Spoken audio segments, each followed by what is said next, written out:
Bueno, buenos días. No sé si ya me están viendo la presentación en la pantalla. Muy bien.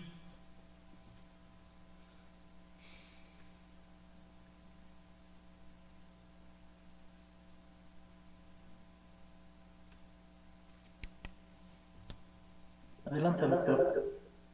Bueno, muchas gracias. Eh, en primer lugar, pues quiero agradecer a la Academia Mexicana Nacional de México de Medicina por la invitación. Para mí es realmente un honor estar nuevamente con ustedes. He estado en algunas otras oportunidades en años pasados. La presentación mía tiene que ver con los temas de prevención de discapacidad visual y ceguera en América Latina y en el mundo. Yo voy a concentrar la presentación en estos temas que son cuáles son las barreras de las que ya se hablaba en el momento en la presentación anterior. Y para eso hay tres temas fundamentales. El primer tema es que la catarata no operada y errores refractivos son la principal causa de ceguera, según las encuestas epidemiológicas en toda la región. No son las únicas, como el caso de la diabetes, que es otra, pero los estudios que hemos hecho generando evidencia nos dan, digamos, la pauta de cuáles son las barreras, no solamente para estas dos entidades, sino para las demás también. El segundo punto que quiero también resaltar es que las barreras de acceso a servicios son diferentes entre los países y dentro de los países. O sea, no todos los países tienen las mismas barreras y ni todos los estados o provincias en los países tienen las mismas barreras. Los criterios para escoger los modelos de prevención de ceguera o de discapacidad visual deben ser basados en evidencia. Si nosotros queremos que las intervenciones sean efectivas y en realidad resuelvan los problemas, tenemos que usar la evidencia. Por ejemplo, este es un estudio que se hizo sobre las barreras de acceso en los países y ven ustedes la diferencia que hay entre Costa Rica y Guatemala de cuáles son las barreras. Perdón, en Costa Rica la barrera principal, esto se me pasa sin querer, perdón.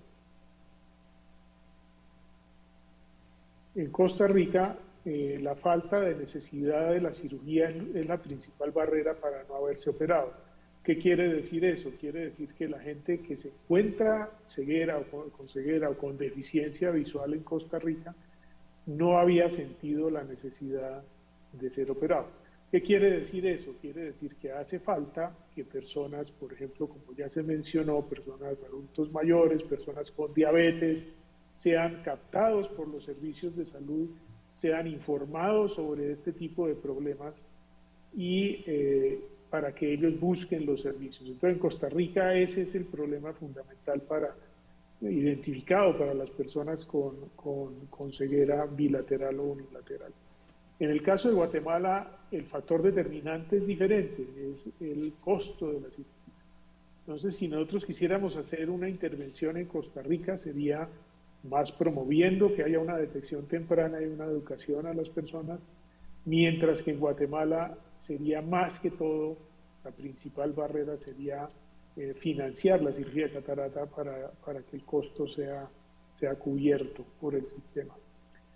Aquí este otro estudio también nos muestra que lo que es la riqueza en las zonas donde hemos hecho las encuestas epidemiológicas, la formación académica, la escolaridad de las personas son determinantes. Ustedes ven que, por ejemplo, la prevalencia de ceguera es inversamente proporcional al nivel de riqueza, de formación académica y de escolaridad de la zona donde hemos hecho las encuestas. Entre más riqueza, más formación académica, más escolaridad, menos prevalencia. Lo contrario pasa con la cobertura de cirugía de catarata. La cobertura de cirugía de catarata es mayor en las zonas donde hay riqueza, formación académica y escolaridad. Y ya hablando de la cobertura efectiva, también los resultados económicos, los resultados visuales después de cirugía son mejores en aquellas zonas donde hay estos tres elementos, lo cual quiere decir que hay una gran diferencia entre los unos y los otros. Aquí este es un estudio que hicimos con base en una encuesta que se hizo en las sociedades nacionales de oftalmología, donde nos enviaron el número de oftalmólogos que hay por país y la distribución, o sea, en qué zonas, en qué estados, en qué provincias del país estaban distribuidos. Perdón, esta cosa se me cambia muy fácil. Ok, entonces, como ustedes ven, hacia el lado izquierdo se ve el número de países que están mejor distribuidos y hacia arriba se ve el número de los países que están con mayor número de oftalmólogos. ¿Qué quiere decir esto? Que en Brasil, por ejemplo, en Brasil el número de oftalmólogos es mucho más alto por millón de habitantes que en otros de los países, y además de eso está a la izquierda de la línea roja, lo cual quiere decir que están bien distribuidos. En el país donde están mejor distribuidos, otra vez en el país donde están mejor distribuidos es en Argentina, pero no hay tantos como en Brasil. En el otro extremo está Guatemala, donde hay muy poco número de oftalmólogos por millón de habitantes, y además de eso están mal distribuidos. Entonces eso hace que las intervenciones en Guatemala deberían ser, perdón, que esto se me está pasando permanentemente, la distribución en Guatemala debería ser sobre todo incrementar el número de oftalmólogos y la distribución también. Entonces, esa sería una intervención distinta para cada uno de esos países. Este es el esquema de cuáles son los modelos que nosotros debemos abordar cuando vamos a intervenir en un país. No todos los países ni todas las provincias tienen las mismas deficiencias. Entonces, cuando nosotros identificamos las deficiencias, lo que hacemos es abordar alguno de estos temas, que son los componentes de los sistemas de salud, que se llaman. Entonces, allí tenemos que focalizar dependiendo de las necesidades. En el caso, por ejemplo, de mejorar el acceso a servicios, que es uno de los rubros, tendríamos que mejorar la eficiencia de algunos servicios que ya existen, que están funcionando, bien sea en hospitales, fundaciones y en todo tipo de servicios. Se puede aumentar la cantidad, por ejemplo, de personas que se operan en cada uno de esos servicios mediante un sistema computadorizado de citas, horarios extendidos, sala de cirugía donde haya alto volumen. Eso quiere decir que haya 2 mesas y que además de eso el cirujano que más rápido, el mejor opere, debe usar esa sala, los demás ocupan las demás, pero esa sala se encarga de sacar el máximo volumen. Las asociaciones público-privadas también es importante. A veces los servicios públicos carecen digamos, de eficiencia, entonces eso hace que es importante que haya asociaciones muchas veces para mejorar esta situación. Nosotros hemos visto muchas instalaciones muy malas, con una mala calidad en las zonas desatendidas. Eso, un programa para mejorar las instalaciones, dotarla con mejores equipos, dotarla con mejor infraestructura, sería fundamental para poder mejorar esto. Unidades móviles se han usado. Las unidades móviles para llegar a zonas donde no se llega, a algunos países las han usado, pero a veces no es fácil manejar la logística de las unidades móviles, pero es una estrategia muy apropiada en algunas situaciones. El caso de la telemedicina es muy útil, sobre todo para el diagnóstico y tamizaje, donde hay un equipo de telemedicina en las zonas desatendidas y hay siempre un equipo que evalúa esto, y eso ahorra desplazamientos, aumenta la velocidad del servicio. Entonces todos estos puntos tienen que ver con mejorar el acceso. En temas del recurso humano ya habían visto que la distribución y el número de oftalmólogos por millón de habitantes varía demasiado entre nuestros países, y eso tendríamos que mejorarlo. Lo primero que hay que hacer es generar una información. Estudios como ese que hicimos, publicado en el British Medical Journal, ese estudio es a nivel regional de todos los países. Valdría la pena en cada uno de los países hacer un estudio para mirar dónde no hay suficientes oftalmólogos y dónde la calidad de los servicios tampoco es buena. Por ejemplo, los resultados de cirugía de catarata están fallando.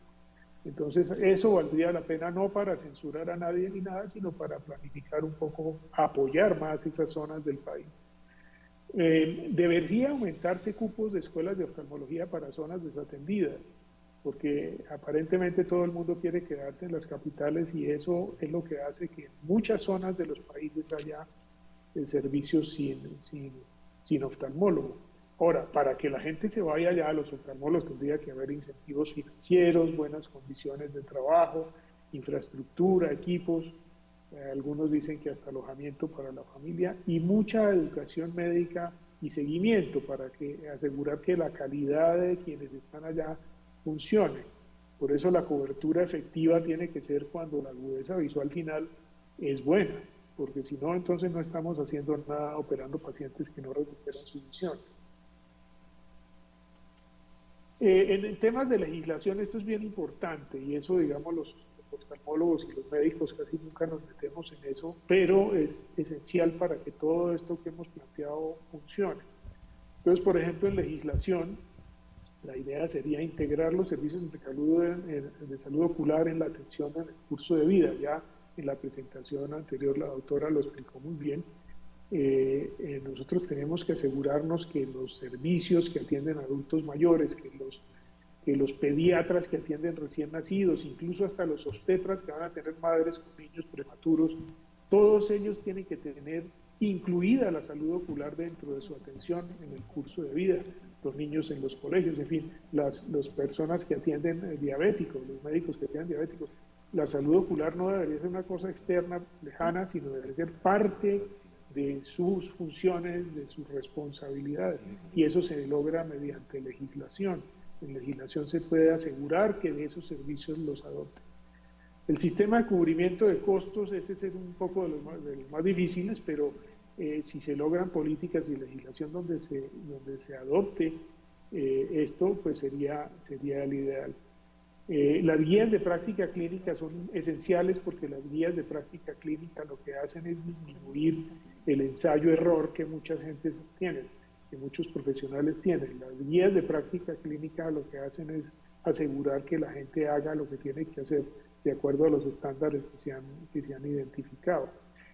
Política de trasplante, ya veíamos cómo en México, por ejemplo, hay dificultades para conseguir tejidos, entonces hay que promover políticas de trasplante. Sé que es muy difícil, sé que se han tratado muchas oportunidades, pero hay que seguir insistiendo en ese tema. Y por último, claro está, los datos, indicadores y monitoreo, porque si no, nosotros en la América Latina no generamos casi datos. Y como les decía, para que las intervenciones sean asertivas, tienen que ser basadas en evidencia, o si no estamos prácticamente haciendo disparos al aire que no van a resolver los problemas mientras no se hayan caracterizado. La demanda de servicios, como les decía, muchas veces la gente, como en el caso de Costa Rica, que vimos al principio de la charla, en el caso de Costa Rica no había mucha gente que no sabía que tenía que ir al oftalmólogo. Eso se resuelve relativamente fácil, eso se resuelve que en los programas de adulto mayor se incorpore al menos una toma de la agudeza visual de las personas, así como les toman la atención, así como hacen otra serie de cosas rutinarias, deberían tomar la agudeza visual. Entrenar a una persona para que tome la agudeza visual no es muy difícil, y a mí me han tomado la agudeza visual personas que no son oftalmólogos y optómetras. Eso se puede entrenar y se puede validar el tipo de tamizaje. Lo mismo con diabetes, es inconcebible que haya pacientes que sean tratados por diabetes y no les hagan una referencia o un examen de ojos. Entonces, ahí habría que asegurar.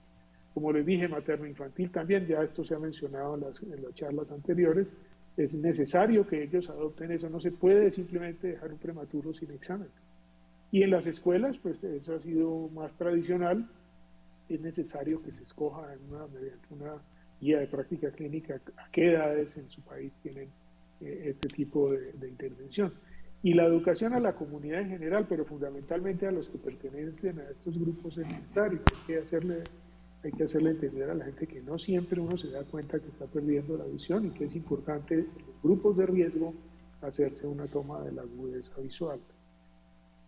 Entonces, bueno, muchas gracias. Yo espero haber podido transmitir. Lamento que las primeras diapositivas se me estaba pasando esto solo, pero espero que haya quedado, digamos, claro cuál es la posición nuestra con respecto a esto y muchas gracias.